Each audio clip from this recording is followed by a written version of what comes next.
Hey everyone, hope you all doing well. So I was going to get banned from YouTube today, but I've decided that I'm going to continue posting videos. And I had an interesting conversation. My son and daughter-in-law and granddaughter came over yesterday to because they had a birthday party to go to, and then my father-in-law's birthday. So we had some crab and steak, the normal stuff. And um, we had a very interesting conversation, and my son's pretty upset. And I think it's a conversation that's happening in a lot of households around America. And before I get into the conversation, I have to give you some background. And the background is we live in what's called rural Nevada. Even though our county is the third largest, there's 17 counties in Nevada. Our county is the third largest via population, but we still consider ourselves rural Nevada, and we still have that mentality. The largest county by far in the state is Clark County, which is Vegas. It dwarfs all others. And then Washoe County, which is Reno, is the next largest, and it pretty much dwarfs everybody else. In 2018, we had a election, and since I've lived here since 2001, we've never had a Democratic governor. We have off and on had maybe the assembly might be Democrat. Briefly, the Senate was Democrat. Just, you know, but for the most part, we had, stable control in this state, stable leadership in this state. And in 2018, a lot of people around here were complaining that their votes were switched. I mean, a lot. And um, what happened was, and I don't know, when I vote, we do a printer thing that prints out. And you got to accept your vote, and then it prints out the first page of the ballot. And I check the names very carefully. Then you hit the button again, and the second page prints out. And then you hit finalize, basically. I don't know what brand machines we have, but we got the most radical left-wing nut job. And I mean, he's a Newsom clone. Whatever Newsom does, he does. Uh, we got him, an AD, a Secretary of State, and super assemblies in both our assembly, majority, super majorities in both our assembly and our Senate. And as always, the first thing they did was they passed gun laws. We had no gun laws in the state.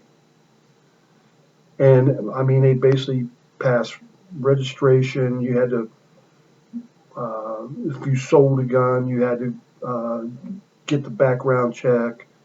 All this nonsense that Democrats pass. And quickly, 9 out of the 17 counties became sanctuary counties like that. And our county was one of them. Our county said, we will not enforce that. We will not police it. And of course, the Democrats whined and moaned, but we didn't budge.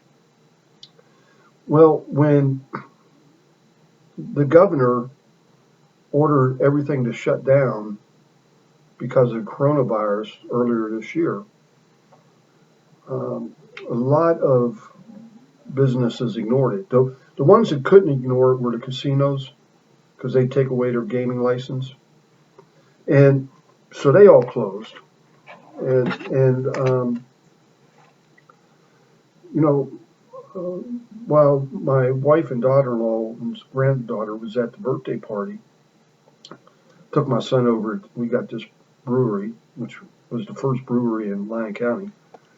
He'd never been there before, and went over and had a couple beers.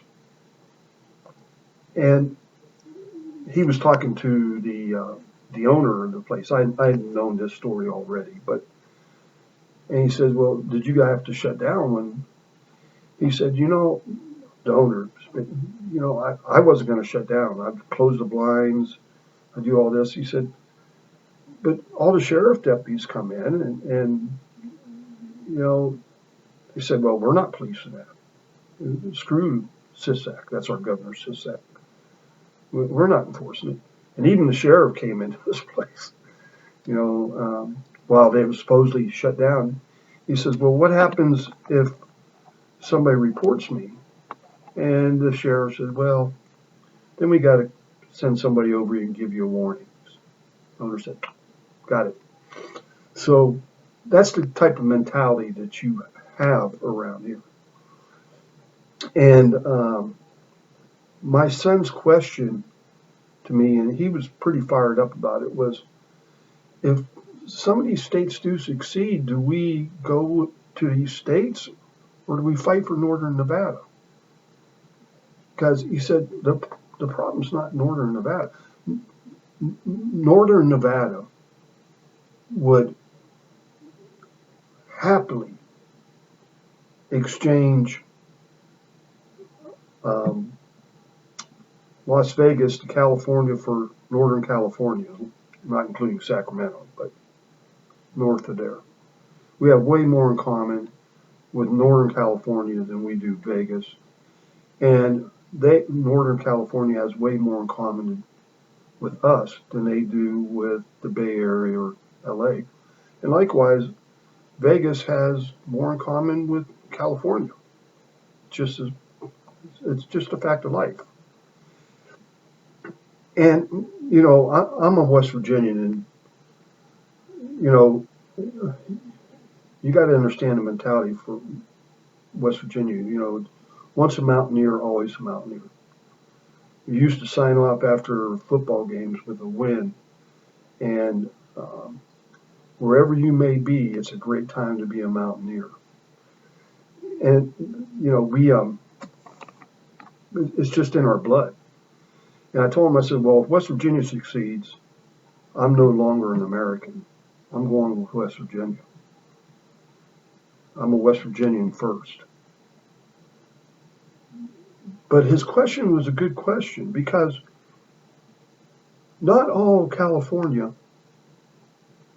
is corrupt, like the Bay Area, Los Angeles. They're just overwhelmed, sort of like we are with Vegas. If you look at the Sanctuary County map for Oregon and Washington, the vast majority of the counties in them states are Second Amendment sanctuary counties. And they don't have, anything in common with Portland, Seattle, but they're overwhelmed by it. And I told him, I said, I'd have to look at the landscape when that happens, because it was a question that hasn't been proposed to me. My first answer to him, until he asked it a second time in a roundabout way, in a different manner, was we go. We sell everything we got here and we leave. I really have no ties in Nevada. Now, I'd like living here, even though we're getting way too big now for us in our town. But we're probably, I don't know, we may be up to 10,000 people in our town, somewhere like that, maybe now. And it's just getting ridiculous. I mean, way, way too many people. But it's a great question. And I think it really outlines where we are as a country. We've got these urban centers. There's an old saying, in Pennsylvania. And I tell you, I grew up on the border of Pennsylvania. I know Pennsylvania as well as most Pennsylvanians. Where I grew up in West Virginia, and where if you lived in Western PA, there's virtually no difference of opinion. Pittsburgh's a little different story, but outside of Pittsburgh, there's no difference. Same way with Eastern Ohio, and um, and especially southeastern Ohio. But is the correct way to look at this state succeeding, or do we put the cities on an island? New York is red other than New York City. Illinois is red other than Chicago. Wisconsin is red other than Milwaukee. Minnesota is a little different story, but they're mostly red other than Minneapolis, St. Paul. Nevada is red without Vegas. Oregon is red without Portland. Washington's red without Seattle. It's just, and PA, there's an old saying, what was I going to say? I rambled on there. In PA, there's Philadelphia and Pittsburgh, and everything in between is Alabama. It was James Carville said that. He said, that's how you got to think of Pennsylvania. And how they won elections all these years was the fraud in Philadelphia. As Rudy said, and I agree with this, he said Philadelphia is professional at electoral cheating. A lot of people were stunned that they kicked the vote watchers out and that. Philadelphia's done that before. It was either 2008 or 2012. I can't remember which one it was. When Obama was running, they even went as far as to have Black Panthers in front of voting spots. And if you weren't going to vote for Obama, they weren't going to let you in to vote. I mean, that's how crooked Philadelphia is. And it's just something else to really think about. So I've got a couple different videos today. We're gonna get into some fairly deep stuff, I think. But for now, y'all have a good day. Thank you. Bye.